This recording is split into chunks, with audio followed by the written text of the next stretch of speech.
Zane Marston. The name resonates with anyone who frequented SeaWorld in the early 2000s.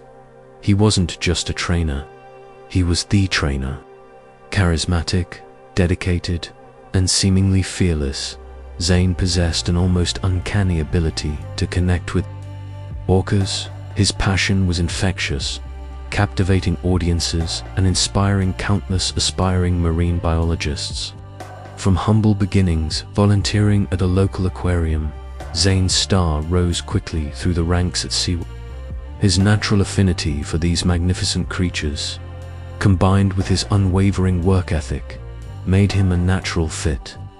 He pored over research papers, shadowed senior trainers, and dedicated countless hours to understanding the nuances of orca behavior. And then there was Nani. More than just an orca, Nani was a legend within SeaWorld, a creature of immense power and breathtaking grace. She arrived at the park as a young calf, quickly becoming a star attraction. Her sleek black and white markings, intelligent eyes, and playful demeanor captivated audiences.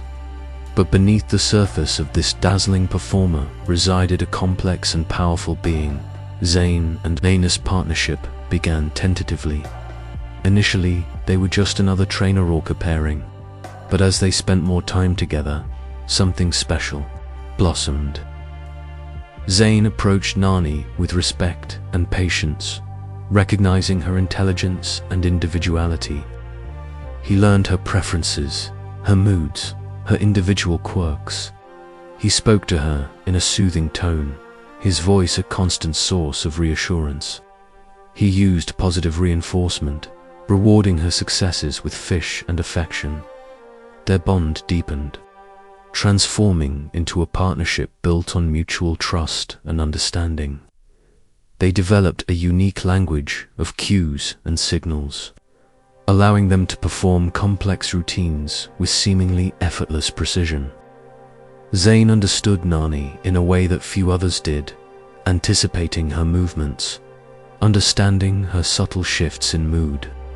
He saw her not just as a performing animal, but as an intelligent, sentient being. Their shows were legendary.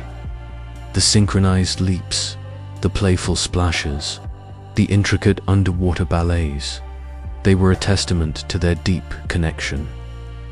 Audiences were mesmerized by their grace and power, captivated by the visible bond between trainer and orca. Zane became a celebrity, the face of SeaWorld, the embodiment of the harmonious relationship between humans and marine life. But behind the dazzling smiles and the thunderous applause, a shadow lurked. The reality of captivity, the confined spaces, the repetitive routines, they began to take their toll on Nani. Subtle changes emerged, whispers amongst the other trainers that something wasn't right.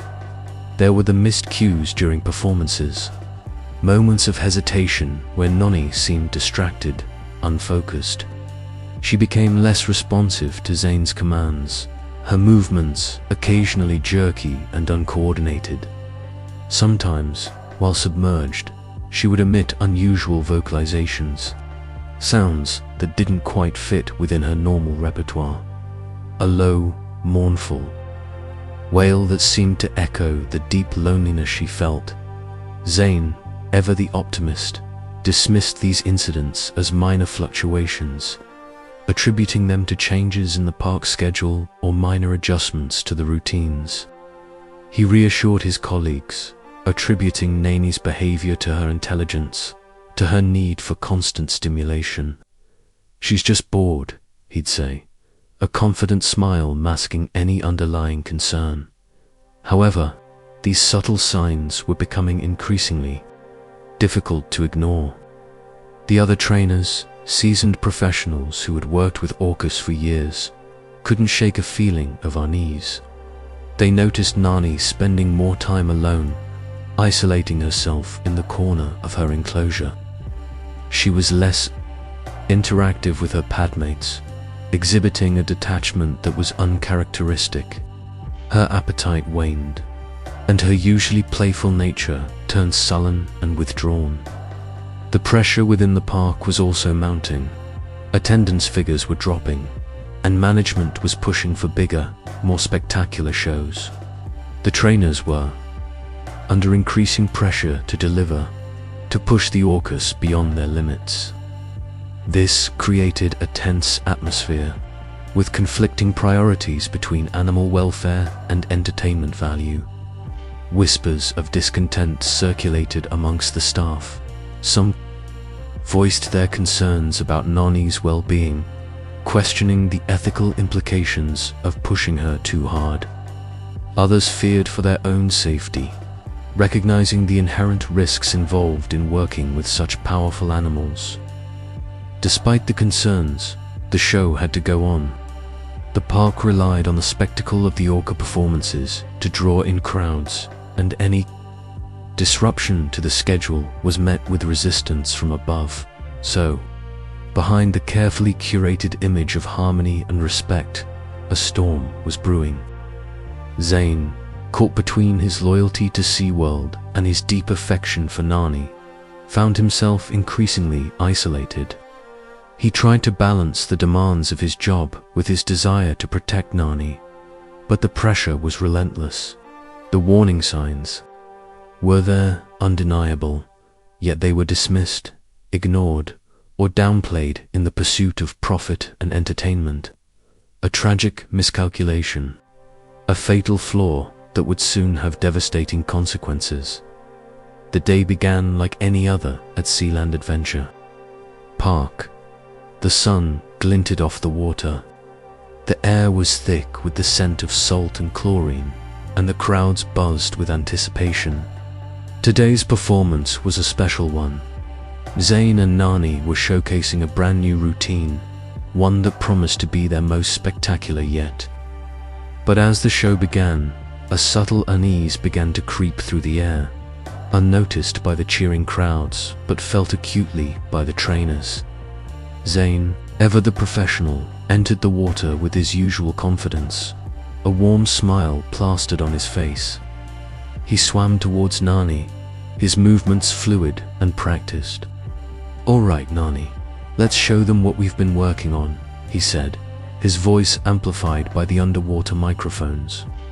Nani responded with a playful splash, a familiar signal that usually meant she was ready to perform. The first few minutes of the routine went off without a hitch.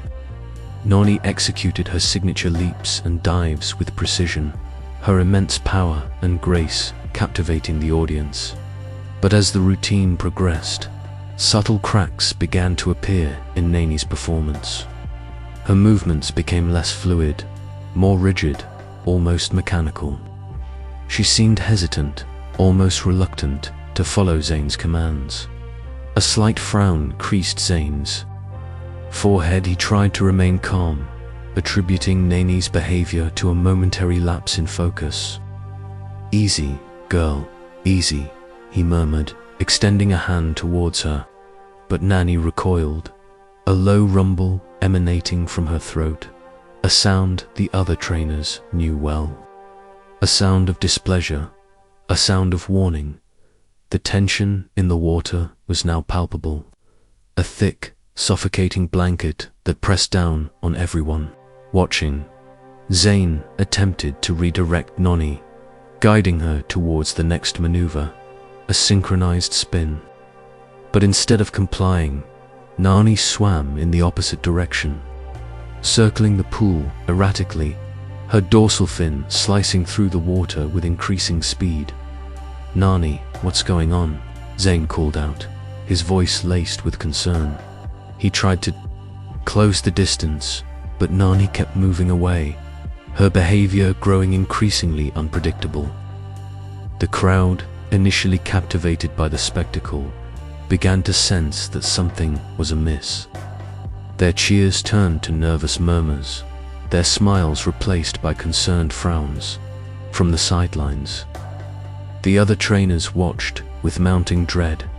They had seen Nani exhibit signs of stress before, moments of agitation and resistance. But this was different. far more intense, far more unsettling. This was not just a simple act of defiance. This was something darker, something primal. Zane, sensing the escalating danger, tried to regain control of the situation. He switched to hand signals, hoping to communicate with Nani in a way that wouldn't further agitate her. But Nani seemed to ignore him, her eyes fixed on something unseen, her body vibrating with pent-up energy. He attempted a calming technique, something that had worked in the past. He began to hum a low, soothing melody, a tune that Nani usually responded to with a gentle nudge. But this time, there was no response. Nani continued to circle, her pace quickening, her breathing becoming more labored. The air crackled with anticipation, a sense of impending doom hanging heavy over the pool. The other trainers exchanged frantic glances, their hands hovering over the emergency buttons, their minds racing with possible escape routes. They knew that if Nani truly snapped, there was little they could do to intervene. Zane, his face etched with worry, continued to try and reach Nani, his voice pleading, his movements cautious. "Nani, please, it's okay. What's wrong, girl? Talk to me." But his words seemed to fall on deaf ears. Nani was no longer the playful, responsive Orca he had known and loved for so many years. She was something else, something wild, something dangerous. Then it happened. With a sudden, explosive burst of speed, Nani lunged towards Zane, her massive jaws wide open.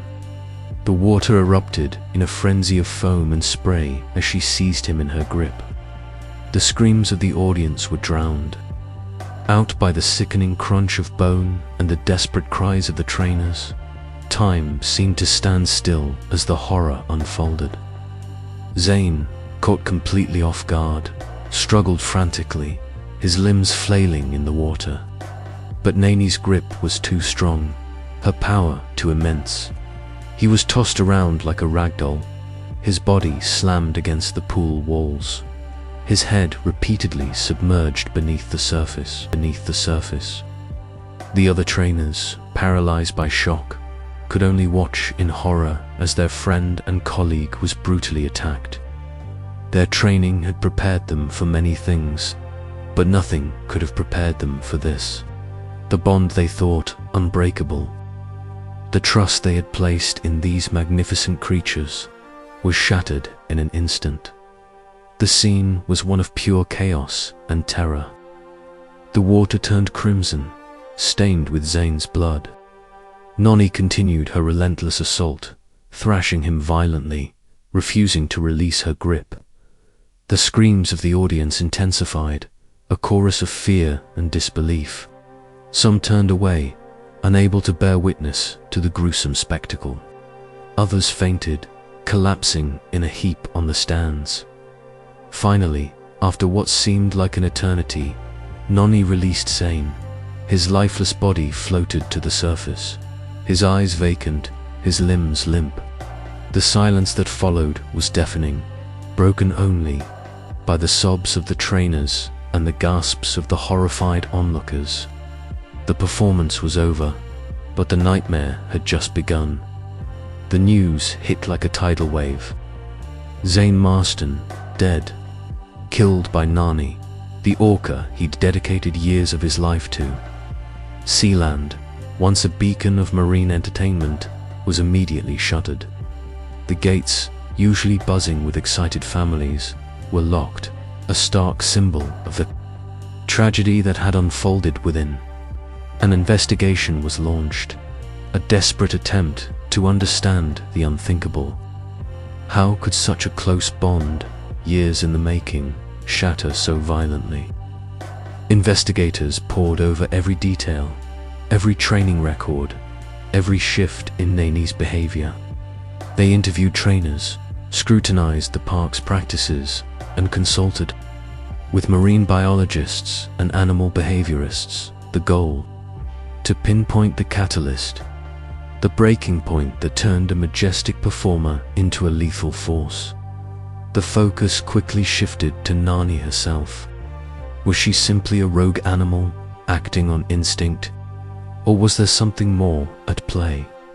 Experts began to dissect the potential causes of her aggression, meticulously examining the stresses of captivity.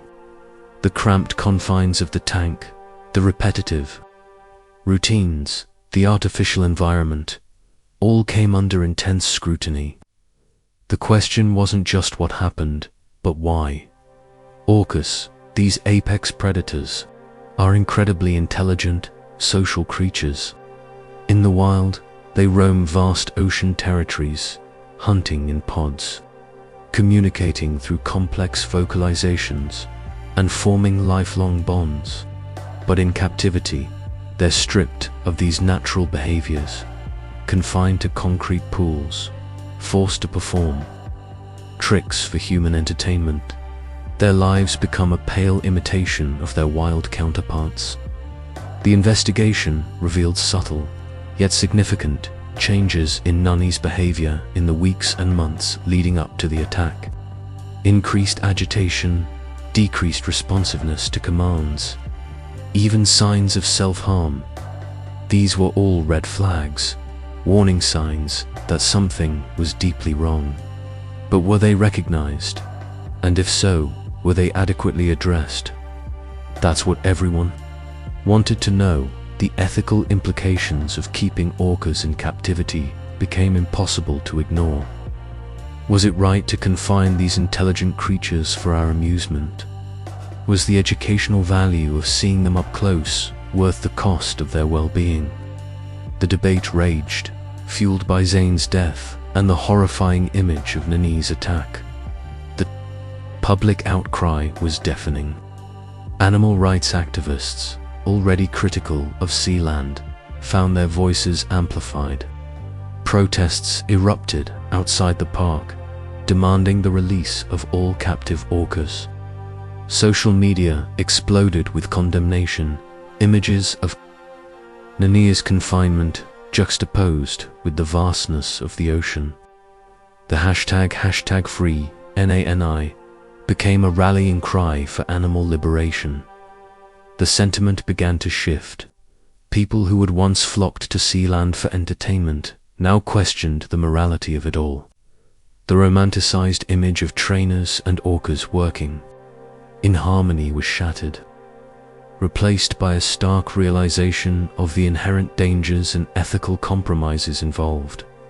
Zane Marston's death became a symbol of the struggle for animal rights. He was no longer just a trainer. He was a martyr, a victim of a system that prioritized entertainment over animal welfare. His story ignited a global conversation, forcing people to confront uncomfortable truths about our relationship with the natural world. His legacy extended far beyond the walls of Sealand. His death served as a catalyst for change, prompting stricter regulations on marine parks, increased scrutiny of animal welfare practices, and a growing awareness of the psychological toll of captivity. Although a tragic event, Marston's death paved the way for a new wave of thinking about orcas in captivity. The legacy of Zane Marston is complex and multifaceted. He was a passionate trainer who loved his work, but his death exposed the dark side of the marine park industry. He unknowingly helped spearhead the call to end orca captivity for good. His name is now synonymous with animal rights, a reminder that even the closest bonds can be broken when animals are pushed beyond their limits. The shift in the conversation, the heightened awareness, and the growing movement for animal liberation, these are all part of his lasting impact. He may be gone, but his story continues to resonate, sparking debate, inspiring action, and ultimately pushing us towards a more compassionate future for all creatures, great and small. Now that he is gone, who will speak for them?